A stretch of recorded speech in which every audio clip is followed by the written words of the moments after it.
Hey guys, what's up? Two-wheel turbine. Today we're on four wheels, and today I'm going to show you the cheapest Bronco that you can order from Ford. Literally, it's kind of embarrassing but also kind of fun because you save a lot of money. But I ordered the cheapest Bronco possible from Ford. This isn't the Bronco Sport, this is the real deal, but as cheap as it gets. So I'm going to explain what that entails. So when Ford began taking orders on these Bronco, me and my dad, we put in our order 2 years ago, straight up, like 2 years ago. There was just so much production delay, especially with the hardtop for these Broncos, that it just kept delaying and delaying until eventually I received an email from Ford that it finally entered production and was going to be built. And it's pretty cool because whenever you order one of these Broncos, whenever it gets done with the assembly line, they actually take a photo and send it to you. So I'll pop that up right now so you guys can see. Kind of cool, you know, out there in Michigan, you get to see your car, and then they're like, hey, you know, your Bronco's being shipped to the dealer. And surprisingly, it made it pretty quick. All right, so with this order, it's a two-door base, manual transmission, hardtop, and you may think, okay, so it's not the cheapest. But since I ordered it so long ago, the hardtop came free. So it was the same price as a soft top. Because of the delays, Ford was making it free. Because I could have gotten a soft top earlier, it's just, I've heard a lot of issues with the soft top and I didn't like the look. So went with the hardtop. You can see it's got these ugly, steely wheels, depending on what you think. I'm sure with a beefier tire would look good, but straight up no options. Like there's not even a trailer receiver on the back of it if you look. So you can't even tow anything in its current, you know, completely base setup with zero options. And I may throw up a photo of the actual full sticker for this Bronco so you guys can see that it truly is a base with nothing on it. All right, so what are you gonna get interior wise with a base Bronco? Well, let's unlock it, and you know, before that, I'll show you guys what the keys look like. They're pretty cool actually. For how cheap you know, this base is, you get kind of a premium key, kind of like a Mustang key. So you just come over here, you got this, honestly, this kind of cheap feeling plastic for the door handle, but you know, it's supposed to be like rugged. They use that same plastic for the fender flares. It feels kind of cheap, but you know, it's a base, what do you expect? So opening the door, first thing you notice is how big these doors are. I mean, they're pretty huge. It being a two-door, it gets these really nice big doors, so it's easy to get in and out of. And if you look in here, we got this cloth interior, but it's nice because it's two-tone, so you have this gray and black that makes it look a little bit more sporty and high-end. And then if you look in the center, you get Ford display, their infotainment system, and it's been pretty good. I connected my phone with CarPlay. I liked how it looked. I've never had CarPlay on any of my personal cars, so for me it's very exciting. Steering wheel's been pretty great. Seating position so far, I like it. We'll talk about that more while driving. And yeah, but so this is the basic of the interior, full digital display, speedometer on the left side of the dash, and then a vertical tack, which is kind of weird, a little bit hard to get used to. Reading the RPMs is something I think that's going to take a little bit of time. But yeah, so the back seats, honestly, it's kind of cramped back there. If you got some big people, their feet and legs are going to be a bit cramped, but headspace wise, it's pretty good, and upper body wise, you got a lot of space, and you have those really nice long windows, so you have great visibility. You shouldn't feel too claustrophobic, even though it's a really small, short wheelbase two-door. Let's open the trunk. I'll show you guys that. So with the trunk comes open like this, and then this glass window piece just folds up as so, and you have a decent amount of storage. You could probably fit, you know, a couple of big suitcases back here and still have the rest of your family back here, but definitely tight. But if you don't have a family, say you just have a significant other, you can pull this up and push it forward and gain a whole lot more space in the back of your two-door Bronco. A lot more space, and those will, I think, eventually fold a little bit more. Those seat belts might be holding it. But yeah, not too bad for a little two-door SUV, and very simple, basic to use, no frills with this base model. So you guys can see the speedo on the left side. It's kind of like a mix between digital and analog.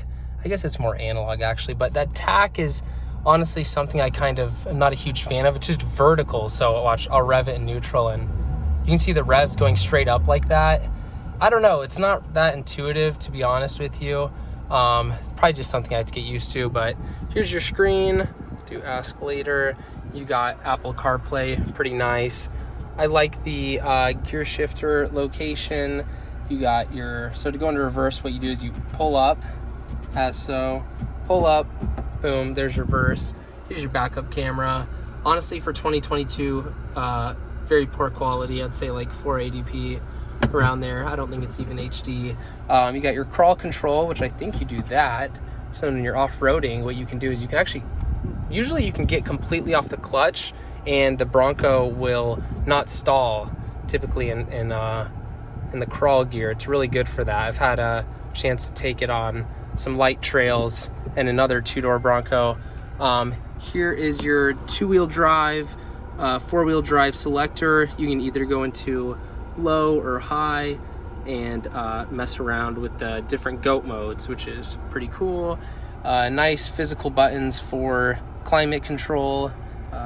That's a big pet peeve of mine for the newer cars, is putting that in the touchscreen. It's just annoying. You just want to be able to reach over and adjust as so. So that's a nice thing. And you get this little plaque that, you know, your Bronco is made in Michigan, here in the USA.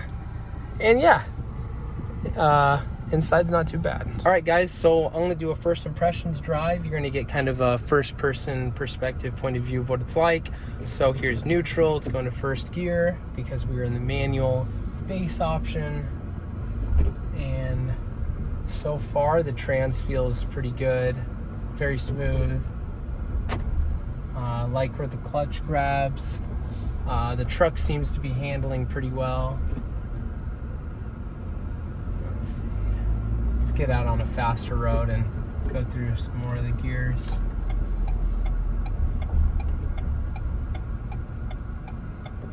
Right.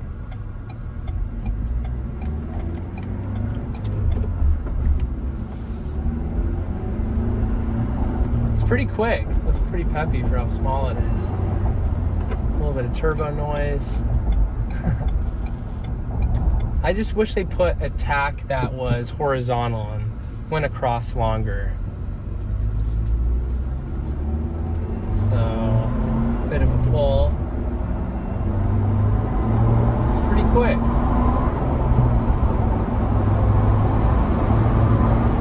Yep. So here we are at 66 miles an hour with the hard top. There's a little bit of wind buffeting that you can hear, but I'm sure, at least I'd hope, it's better than the soft top.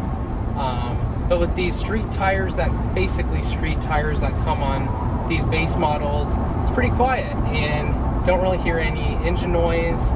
The car tracks really nicely. The aerodynamics, I don't know how much better, if it is any better than, say, like a Jeep Wrangler, but compared to my buddy's Jeep, it's a whole lot easier to live with. You might not say the same thing, but yeah, it's riding pretty good. Goes through the gears easy. You can downshift nice, and you can even blip the throttle and get some rev match downshifts in there, and, you know, race your Bronco friends. It's got good pickup, and, you know, it uses the turbocharged 4-cylinder engine that, honestly, I think there's a lot of aftermarket parts for, so you could probably get this thing up to, you know, well over 300 wheel horsepower with probably not a ton of money, and then it would be a little go-kart that can go off-road, so that'd be pretty fun. But yeah, driving it is really nice. Cruise control, easy to use. I don't think there's any type of lane assist or anything with the base model, you know, with no options. You're not really going to get too much, but being someone who really likes to drive and not, you know, necessarily rely on features for my driving experience, it's perfect. You don't really have to think about anything, change the gears yourself, just focus on driving. So yeah, those are my first impressions of this two-door base Bronco. It drives really well, and I think if you want something that's not going to break the bank, you know, not spend more than $60,000, $70,000 for, say, like, you know, Sasquatch or these higher trim levels, try to order a base. You're going to probably have to wait a while, but I think the wait for the price is well worth it. You know, coming out the door at like $35,000 really is not too bad at all with one of these bases. So yeah, I think that's a good point to end the video, catching that red light. You'll see some more of this truck on the channel. Hopefully we'll do a realistic 0 to 60 time to see just how quick these trucks are and maybe racing out in the real world. So stay tuned for that. Hit the like button, subscribe, and catch you in the next one. See ya.